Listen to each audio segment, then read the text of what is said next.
আর শুরুতেই আমরা যে প্রতিবেদনের নজর রাখবো সেটি হচ্ছে গিয়ে আপনারা সকলেই জানেন যে শুক্রবারেই কিন্তু রায়গঞ্জ লোকসভা কেন্দ্রে নির্বাচন সমাপ্ত হয়েছে, যার ফল প্রকাশিত হবে জুন মাসের 4 তারিখ। তবে এই রায়গঞ্জ লোকসভাকে ঘিরে রাজ্য এবং জাতীয় রাজনীতিতে যেই বাড়িটি জড়িয়েছিল, আপনারা ঠিকই শুনেছেন, যে বাড়িটি জড়িয়েছিল অর্থাৎ বাসভবনটি জড়িয়েছিল, সেটি এখন শুধুই মাত্র ধূসর স্মৃতি। সেই প্রিয়রঞ্জন দাস মুন্সির বাড়ি আজ ঘুরে দেখলো ট্রাইব টিভি। দেখুন এই রিপোর্ট।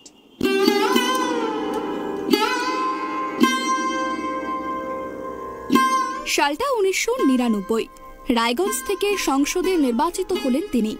রাজ্য কংগ্রেসের রাজনীতির কথা বলতে গেলে যে নামগুলো আসে তার মধ্যে সর্বজন বিথিত। তার সঙ্গে বাকি দুজন রাজ্য রাজনীতিতে নিজেদের আটকে রাখলেও তিনি সর্বভারতীয় রাজনীতিতেও ছিলেন দিকপাল, প্রিয়রঞ্জন দাস মুন্সি। আজ তিনি নেই, ফলে নির্বাচন এলেও তার সেই রায়গঞ্জের বাড়ি নিঃশব্দে নিঃশ্বাস ফেলছে।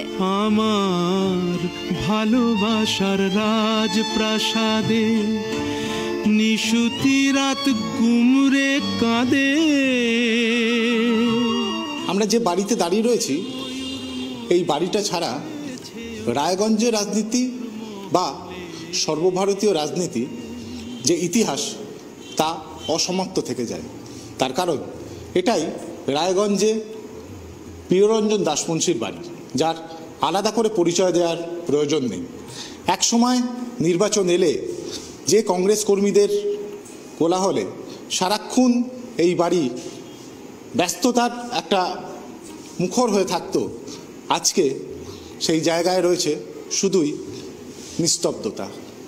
রায়গঞ্জে তার এক সময়ের ছায়া সঙ্গী ছিলেন সুজিত দত্ত। সেই সুজিত দত্ত সেই সময়ের কথা বলতে গিয়ে খানিকটা নস্টালজিক হয়ে পড়লেন।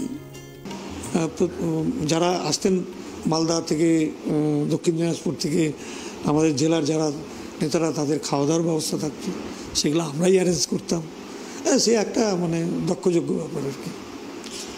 প্রিয়দা যে দূরদর্শী, তার যে আইকিউটা অন্য অনেকের চেয়ে শার্প আর কি, সেটা আমরা বুঝতে পারি একটা জিনিস দিয়ে।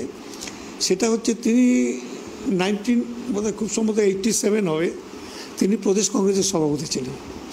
সেই সময় যখন আমাদের পশ্চিমবাংলায় বিধানসভা নির্বাচন ঘোষণা হয়, তিনি ঘোষণা করেছিলেন যে আমরা কংগ্রেস সরকার গড়লে আমরা 2 টাকা কেজি করে চাল দেবো। তখন আমাদের কংগ্রেসের নেতারাই প্রিয়দাকে পাগল বলেছিলেন।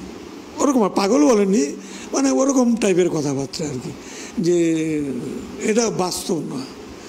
কিন্তু তিনি যেটা বলেছিলেন সেটা আমরা আজকে দেখছি। সেটা 87 সাল, আমরা 2008 ফাটের থেকে সেটা দেখছি।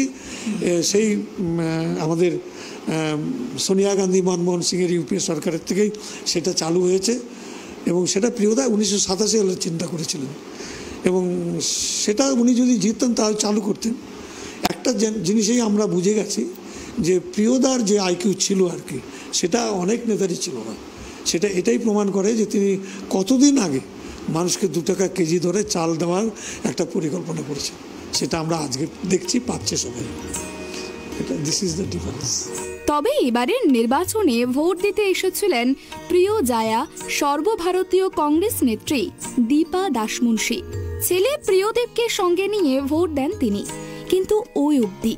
একসময় কর্মীদের ভোট ব্যবস্থান নেতাদের নির্দেশে সরগরম থাকা বাড়িটা আজ যেন কেমন ম্রিয়মাণ। এ যেন সেই গানের কলির মতো। মুকুটটা তো পড়ে আছে, রাজাই শুধু নেই। ক্যামেরায় স্বপন রায়ের সঙ্গে ত্রয়ন চক্রবর্তীর report, tribe TV Bangla, Raiganj.